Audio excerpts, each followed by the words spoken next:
All right, all right, all right. She is finished. Unrooted RC Workshop's version of a FID Dragon Hammer Volts. And to be fair, all I've done is the 250 quid upgrade. The metal A-arms came.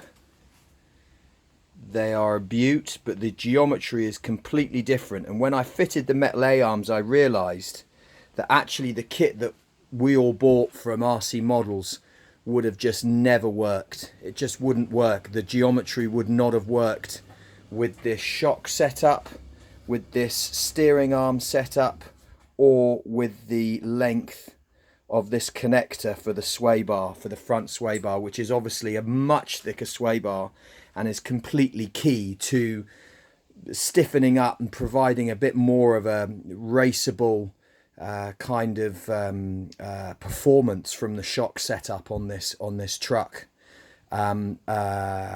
Everything is in, the gears are in, the shocks are on, the A-arms are on, the steering arms are on, the sway bar up front is on, the rear sway bar stays the same. Iceman, I haven't snapped one of these yet, but then I haven't been giving it loudy like you have at the track.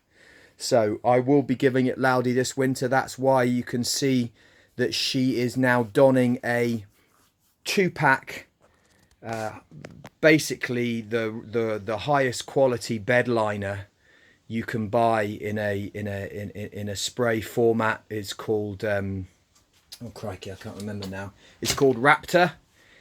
It's what is found on most heavy duty bed liners. It's a 2-pack, uniquely a 2-pack spray can.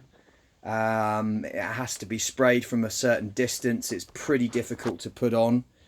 I had the green underneath, so all I did was I designed some of my own kind of stencils here, put them on and obviously peeled them off whilst it was setting. You can't peel them off after it is set because it sets literally like steel, flexible steel. Weird. It's a weird, soft, warm, rubbery kind of texture, but not.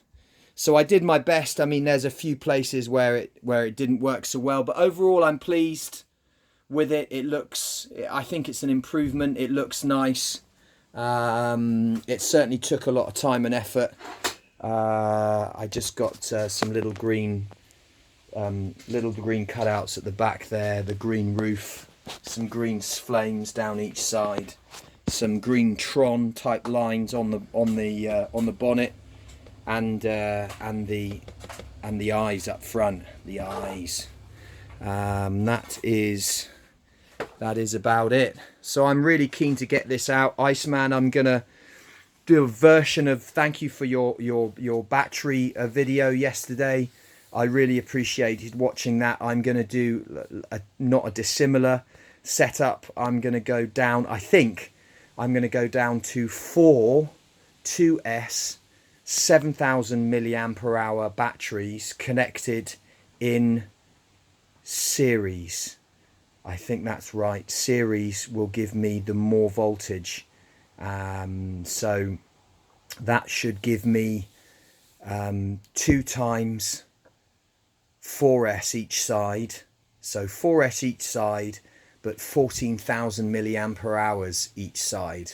So I think I'm hoping that's kind of how it works. Maybe it doesn't work like that. Maybe someone can help me understand how that works. Because I know that series means I basically, if you've got 2 2S packs, you double the voltage.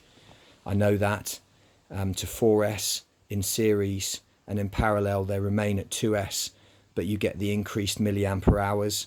Does that mean you get only 14,000, only 7,000 milliampere hours if it's in series? If you see what I mean, I'm confusing myself now. Anyway, if people could tell me whether they think that's a good idea or not, that would be great before I spend 200 quid on batteries. The Creighton is, my mate Gaz is the world's best RC car cleaner. So it is Gaz Davies clean. Gaz Davy clean this is. Gaz, you'd be pleased. It's all gone back together nicely. I have got a few custom little trick bits that I wanted to show you that I've put in. So I got these really nice, they're really nice, really felty, really soft but strong gaskets. I redid the center diff because that was leaking everywhere with one of these gaskets, and I have an actual metal GPM center diff cup to replace that coming. These gaskets as well I modified for the front and rear to go underneath to basically seal the hole that is the bottom of these of this front bulkhead and rear bulkhead is actually open. So I've put these gaskets around to seal it. New bearings in here, new sealed upgraded bearings, new bearings in both inside and out on the rear hub carriers. The front bearings were fine. The whole thing has been absolutely spotlessly cleaned, and it is running. There's not a grain of sand in the whole thing from the beach. But I have to say, overall, the beach expedition was it took a lot of effort to recover. These two wheels were the real wheels. They're still peeing out salt water.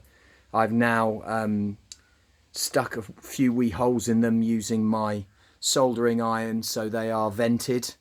So hopefully when that's back together, I'll stick them on the back of that and I'll just give it some revs, and hopefully that will get the rest of the salt water out of them. But yeah, the salt water that's in there will, I think, probably destroy them, which is a shame, but yeah, it's still peeing out.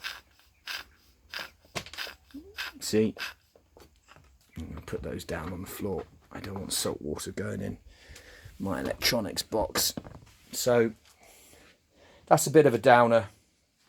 That's not ideal, but hey ho, and away we go. That is it from Unrooted RC Workshops. Have a great one, guys. Running videos of this are coming. This beast, this awesome machine. I'm in love with it, and it's clean, but it's time to get it dirty. Peace.